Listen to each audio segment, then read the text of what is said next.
Нека сега се върнем към миналото на България, към нейните конституции и нейните държавни органи. Първата българска конституция се нарича Търновска конституция и е подписана през 1879 година в град Велико Търново. Втората българска конституция е подписана 1947 година и се нарича Конституция на Народна република България. Тя се нарича още и Димитровска конституция, тъй като по време на нейното подписване министър-председател на България е бил Георги Димитров. Третата българска конституция е подписана 1971 година. Тя се нарича още Живковска конституция, защото по време на нейното подписване министър-председател на България е бил Тодор Живков.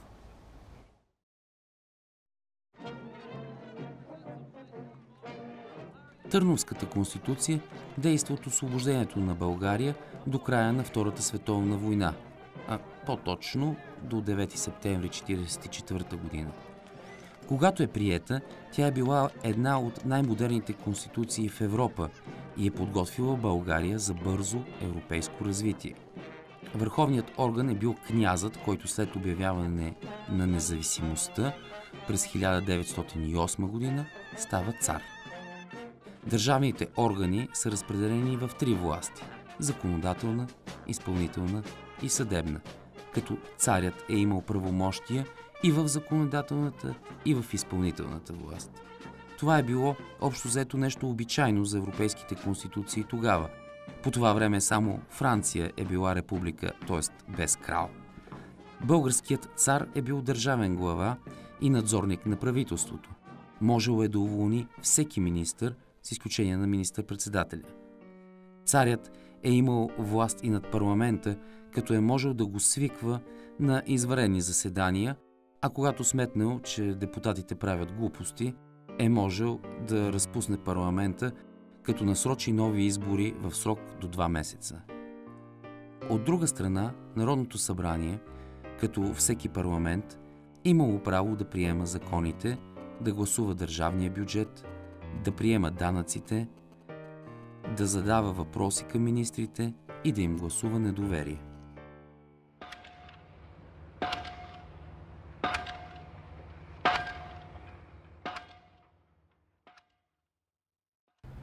На 9 септември 1944 година политическата коалиция Отечествен фронт извършва държавен преврат. Набързо скълъпва Народен съд, който осъжда на смърт или на доживотен затвор българския политически и социален елит. След това разчистване на политическата почва настава време да се строи светлото бъдеще, при което през 1947 година е приета нова конституция. Тази конституция рязко ограничавала частната собственост и лишила населението от стопанска инициатива, забранила парламентарната опозиция и осигурила безметежно благосъстояние на партийците-номенклатурчици. Вместо един човек, държавен глава на България станал един орган от 19 души, който се наричал Президиум на Народното събрание. Този орган бил на практика съвет на диктаторите и имал права и в трите власти, а отговорност за неговите действия не носил той, а самото Народно събрание. Президиумът одобрявал всеки закон преди да влезе в сила, тълкувал всички закони, издавал укази със силата на закони и отменял актове на Министерския съвет.